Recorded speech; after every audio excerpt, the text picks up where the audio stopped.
बलौदाबाजार जिला के बिलाईगढ़ तहसील कार्यालय के आघू एक किसान ह अनिश्चितकालीन भूख हड़ताल में बैठे हे और पटवारी संतोष पांडे ला बर्खास्त करे के मांग करत हे।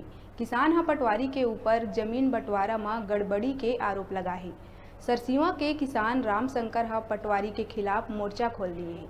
पीड़ित किसान ह 6 बछर ले समस्या होए के जानकारी दिहिस, लेकिन कोनो निराकरण नहीं होए में किसान तहसील कार्यालय के आघू अनिश्चितकालीन भूख हड़ताल में बैठ के इंसाफ मांगत है।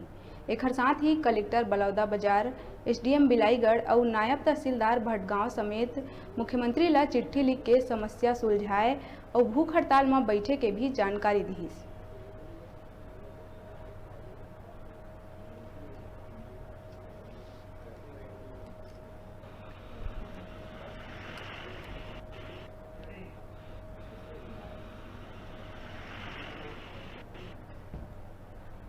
बेरा है छोटे से ब्रेक लेके आप मन बने रहा न्यूज़ 36 छत्तीसगढ़ के आवाज के संग।